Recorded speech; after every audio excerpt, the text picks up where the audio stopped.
Hello everyone, रघुवर GK में आप सभी का स्वागत है। आज हम बिहार बीएड में पूछे जाने वाले 20 प्रश्न और 5 करंट अफेयर्स को देखेंगे जो आपके एग्ज़ाम के लिए काफ़ी महत्वपूर्ण है। तो आप वीडियो को अंत तक देखें और वीडियो पसंद आए तो चैनल को सब्सक्राइब जरूर करें। तो चलिए आज का क्लास हम स्टार्ट करते हैं। पहला प्रश्न है, वंदे मातरम गीत लिखा था? Option A Rabindranath Tagore, option B Nau Gopal Mishra ने, ऑप्शन सी विक्रम चंद्र चटर्जी ने, ऑप्शन डी गिरीश चंद्र घोष ने। तो सही उत्तर हो जाएगा ऑप्शन सी बंकिम चंद्र चटर्जी।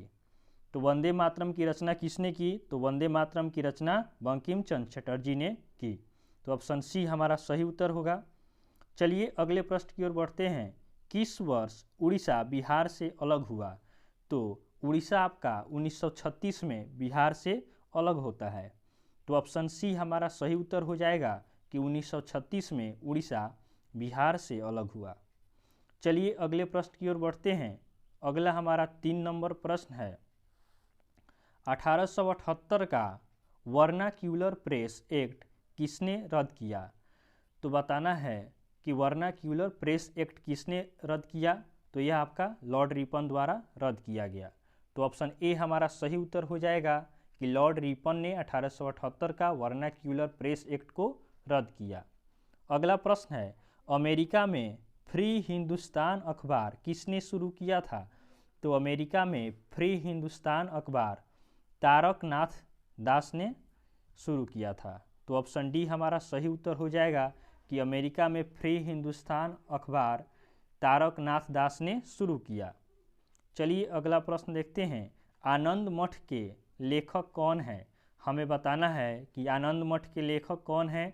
तो आनंद मठ के लेखक बंकिम चंद्र चटर्जी हैं। तो ऑप्शन बी हमारा सही उत्तर होगा कि आनंद मठ के लेखक बंकिम चंद्र चटर्जी हैं।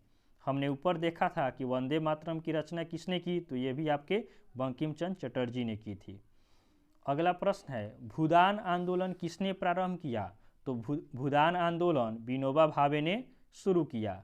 ऑप्शन सी हमारा सही उत्तर हो जाएगा कि भूदान आंदोलन की शुरुआत विनोबा भावे ने किया था।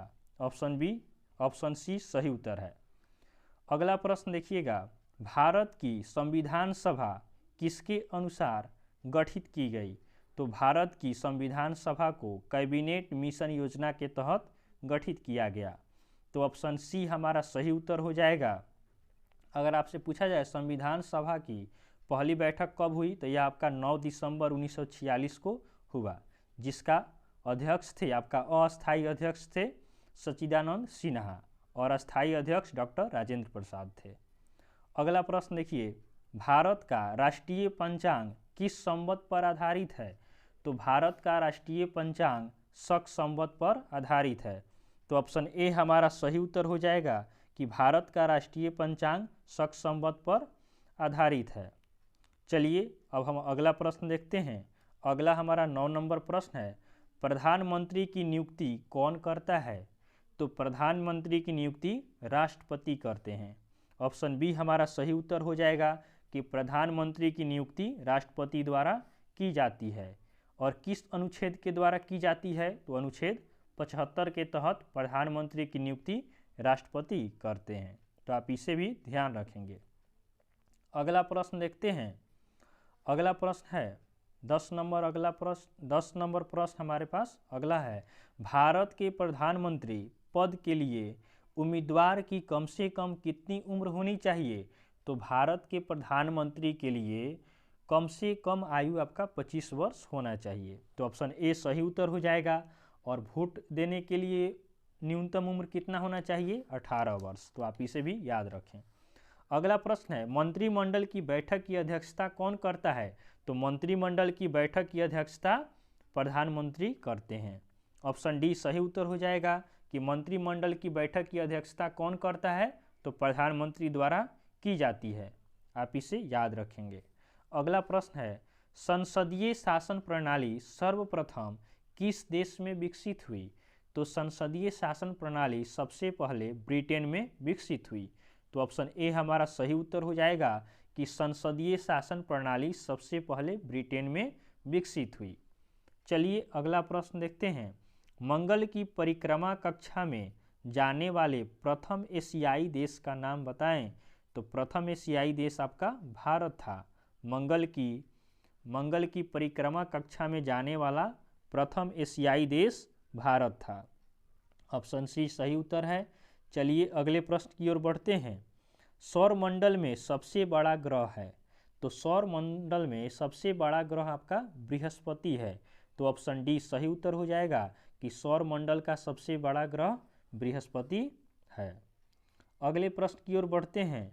अगला प्रश्न है, पृथ्वी के सबसे निकट स्थित ग्रह है। तो पृथ्वी के सबसे निकट स्थित ग्रह आपका शुक्र है।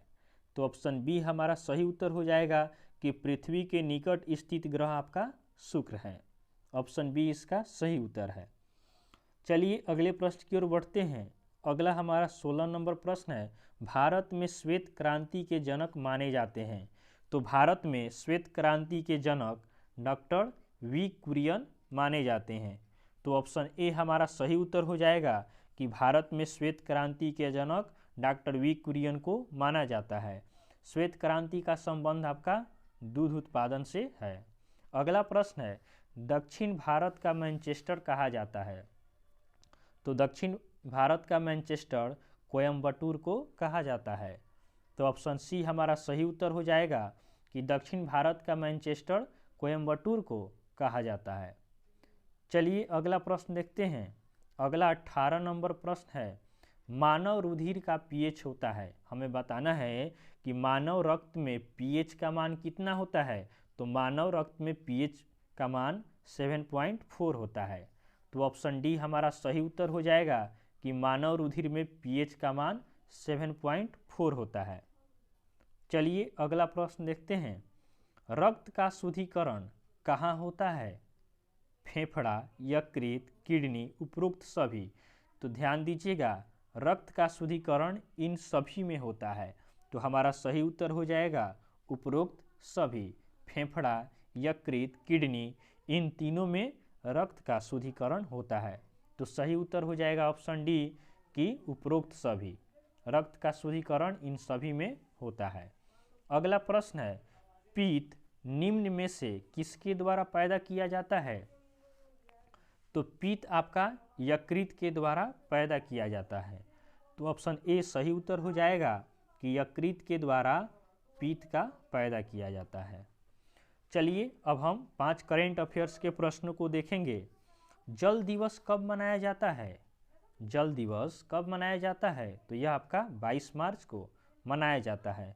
ऑप्शन सी सही उत्तर हो जाएगा कि जल दिवस 22 मार्च को मनाया जाता है। अगर आपसे पूछे पृथ्वी दिवस कब मनाते हैं, तो पृथ्वी दिवस 22 अप्रैल को मनाते हैं। तो आप इसे भी ध्यान रखेंगे। अगला प्रश्न है, ऑपरेशन देवी शक्ति कहाँ से भारतीयों को बाहर निकालने के लिए चलाया गया। तो यह आपका अफगानिस्तान से भारतीयों को बाहर निकालने के लिए ऑपरेशन देवी शक्ति चलाया गया। और यूक्रेन से भारतीयों को वापस लाने के लिए ऑपरेशन गंगा चलाया गया। तो आप इसे भी ध्यान रखेंगे। अगला प्रश्न है, जम्मू कश्मीर में विधानसभा की कितनी सीटें हैं। तो हाल ही में जम्मू कश्मीर में विधानसभा की सीट को फिक्स किया गया है, जिसकी संख्या 90 है। तो ऑप्शन सी सही उत्तर होगा कि जम्मू कश्मीर में विधानसभा की 90 सीट है। चलिए अगले प्रश्न की ओर बढ़ते हैं। मित्र शक्ति युद्ध अभ्यास किन 2 देशों के बीच होता है। तो मित्र शक्ति युद्ध अभ्यास भारत और श्रीलंका के बीच में होता है। तो ऑप्शन ए हमारा सही उत्तर हो जाएगा कि मित्र शक्ति युद्ध अभ्यास भारत और श्रीलंका के बीच में होता है। एक और युद्ध अभ्यास है सिलीनेक्स, भारत और श्रीलंका के बीच में होता है। तो दोनों को याद रखेंगे। अंतिम प्रश्न है, पाकिस्तान के प्रधानमंत्री कौन है। तो हाल ही में पाकिस्तान के प्रधानमंत्री चुने गए हैं शहबाज शरीफ। तो ऑप्शन ए सही उत्तर हो जाएगा कि हाल ही में पाकिस्तान के प्रधानमंत्री शहबाज शरीफ बने हैं। किनके जगह पे बने हैं। तो इमरान खान के जगह पे बने हैं। तो आप इसे याद रखेंगे। तो आज हमने 25 महत्वपूर्ण प्रश्नों को देखा है, जो आपके एग्जाम के लिए काफ़ी उपयोगी है। अगर आपको वीडियो पसंद आया हो तो आप वीडियो को लाइक करें और चैनल को सब्सक्राइब करें। चलिए आज के लिए हम इतना ही रखते हैं, आगे फिर नेक्स्ट वीडियो में देखेंगे। तब तक के लिए धन्यवाद।